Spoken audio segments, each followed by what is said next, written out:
नमस्कार, आपण पाहत आहात आलमगीर न्यूज लाईव्ह 24 बातम्या अहमदनगर जिल्ह्यातील।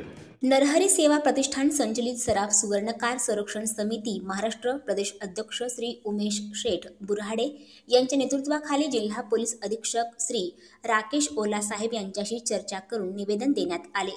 तसेच जिल्हाधिकारी कार्यालयात व भिंगार कॅम्प पोलीस स्टेशनमध्ये निवेदन देण्यात आले। यावेळी श्री उमेश बुराडे बोलत होते की तपास अधिकाऱ्याकडून होणारा अन्याय व पदाचा गैरवापर करून सराफांच्या काही एक संबंध नसताना केवळ सराईत गुन्हेगारांच्या आरोपावरून होणाऱ्या कारवाई संबंधात व सराफांच्या अडचणीच्या मागण्या संबंधित निवेदन अहिल्यानगर जिल्हा पोलीस अधीक्षक श्री राकेश ओला साहेब यांना देण्यात आले।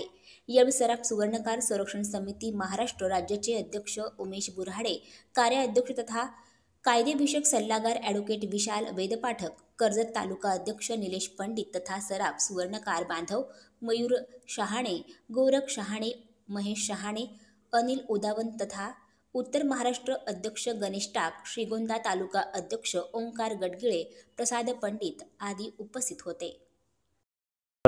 सर्व सराफ सुवर्णकार संरक्षण बांधवांना सराफ सुवर्णकार संरक्षण समितीच्या वतीने आम्ही आपल्या पोलीस यंत्रणेला आणि आपल्या पोलीस तपास अधिकाऱ्यांकडून जो आपल्या सराफांना जो नाहक त्रास होतोय ह्याच्या संदर्भामध्ये आम्ही संपूर्ण महाराष्ट्रभर अगदी सर्व जिल्हाधिकारी असतील, पोलीस अधीक्षक असतील, या सर्वांना आपण SOPच्या प्रमाणेच कारवाई व्हावी ह्यासाठी आम्ही त्यांना अग्रभूमिका घेण्यासाठी आम्ही निवेदित करून सर्वांना आम्ही त्या पद्धतीच्या सूचनाही देतोय आणि त्या पद्धतीने आम्हाला पोलीस अधीक्षक असतील, जिल्हाधिकारी असतील, हे सर्वजणांनी आम्हाला तसं आश्वासितही केलेलं आहे। परंतु आता आपल्याला ह्यात एक महत्त्वाची बाब आपल्या सराफांना आपल्या माध्यमातून सांगू इच्छितो की आपण मार्केटमध्ये कुठल्याही प्रकारची मोड ही शक्यतो कोणीही दुकानामध्ये बिगर पावतीची घेऊच नका।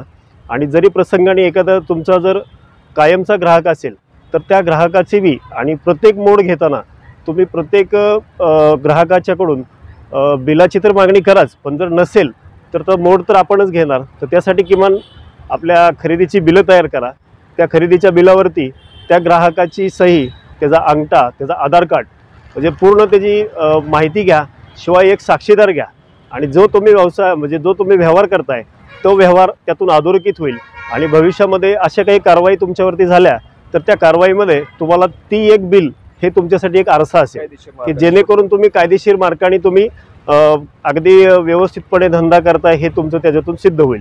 आता आपण सराफ व्यवसाय करत असताना आपल्याला अनेक अडचणींना आपण तोंड देतोय।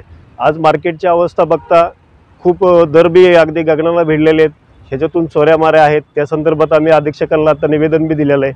अगदी महाराष्ट्रभर आम्ही ते सर्वांना देऊ आणि आपल्या सुरक्षितेच्या बाबतीमध्येही आपण काम करू। शिवाय 317 मध्ये कारवाई होत असताना आपल्या सर्व सराफ बांधवांनी तपास अधिकाऱ्यांना सहकार्य करायचंच आहे, परंतु हे तपास अधिकाऱ्यांना सहकार्य करत असताना संबंधित गुन्ह्याची संपूर्ण माहिती ही सर्वप्रथम तुम्ही घ्या। अगदी त्याची माहिती घेऊन आपण न्यायालयीन प्रक्रियेमध्ये कसं जाता येईल ह्या दिशेने आपण जाणं आता काळाची गरज आहे। कारण आपण पाहतो बऱ्याच वर्षापासून आपल्यामध्ये अनेक मान्यवरांनी काम केलेलं आहे। अगदी तेवढ्यापुरती ती केस मिटवणे, त्याची सेटलमेंट करणे ह्यानी हे काही विषय थांबणारे नाही आहेत। तर जो तपास आपल्याकडे येतो तो तपास हा कायदेशीरच आहे। मग त्या कायदेशीर तपासाला जर आपण कायदेशीरच मार्गाने त्याला जर सामोरे गेलो तर निश्चित तुम्हाला त्याचा फायदा झाल्याशिवाय राहणार नाही। आपण काय करतोय की आज ह्या आपल्या बाजारपेठेमध्ये जे काही समजा सेटलमेंट करणारे किंवा तुमच्यामध्येच काय असोसिएशनमध्ये असणारे काही नेते मंडळी आहेत, ठीक आहे का, कोणी सेटलमेंट करणारे जे आहेत त्याच्यामध्ये काही बाजारबुणगे बी आता तयार झालेले आहेत। ह्या बाजारबुणग्यांच्या माध्यमातून काय होते की आरोपी, भ्रष्ट असणारे काही अधिकारी आणि आपले हे बुणगे ह्या सगळ्यांनी मिळून ह्या बाजारपेठेतल्या छोट्या मोठ्या व्यापाऱ्यांना त्रास देण्याची भूमिका आता ह्या काही प्रकरणामधून जाणवते। तर आम्ही आता संबंधित तशा अधिकाऱ्यांवरती ही कारवाईचा बडगा आम्ही उगारलेला आहे आणि त्या पद्धतीने माझे सराफ बांधव बी आता जागृत होत आहेत। आता तेही कायद्याच्या मार्गाने चाललेले आहेत। तेव्हा सर्वांनी कायद्याच्या मार्गाने आपण ज्या वेळेला जाऊ त्यावेळेला हे रिकव्हऱ्या आणि हे होणाऱ्या अनाठायी कारवाया हे थांबतील। तर गुन्हेगारी होते, चोरी होते म्हणजे साहजिकच आहे, पोलिसांना त्याचा तपास करणं बंधनकारक आहे। परंतु हा तपास करत असताना ज्यांनी खरोखर सोनं घेतलंय तो बाजूला राहतो आणि ज्याचा काही संबंधच नाही अशांनाच आता ह्या कारवाईला सामोरे जाताना दिसतंय।